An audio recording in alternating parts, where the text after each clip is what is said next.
বুকের উপর বসে গলা টিপে ধরছে। কত বড়? এইটা পরে। তুমি কোন ক্লাসে পড়ো? 3-তে। কানে রিং নিয়েছিল? কি বলে নিয়েছে? কিছু বলে নাইনি, অজ্ঞান হয়ে গেলে নিছিল।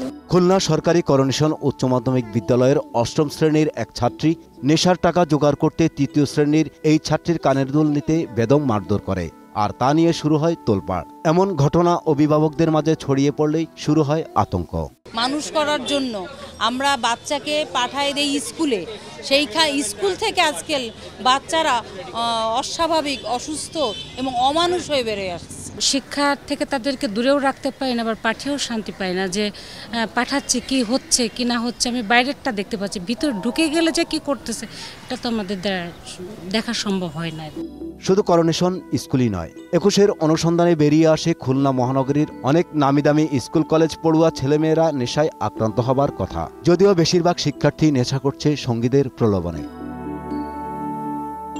অনেক শিক্ষকই নিজেরা অভিভাবক, আবার যথাযথ শিক্ষা আর শিক্ষার্থীদের প্রতি খেয়াল না রাখার অভিযোগ তোলেন অন্য শিক্ষকদের দিকে।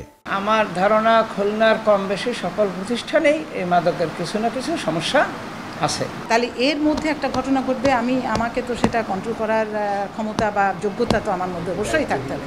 স্কুল কলেজের প্রধান শিক্ষকরা বলছেন, ছেলে মেয়েদের প্রতি নজরদারি করা যেমন শিক্ষকদের দায়িত্ব, তেমনি দায়িত্ব অভিভাবকদেরও।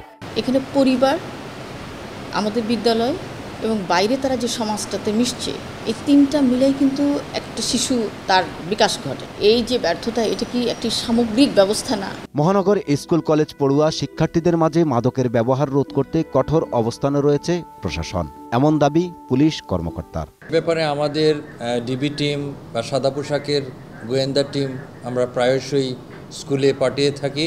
যদি এরকম নজরে আসে আমরা আমাদের আইনের আওতায় নিয়ে আসছি। শিক্ষকরা দাবি করছেন, শহরে কোচিং সেন্টারের আড়ালে নেশার সংক্রমণ ছড়িয়ে পড়ছে, তাই প্রতিরোধ গড়ে তুলতে হবে সব মহল থেকে।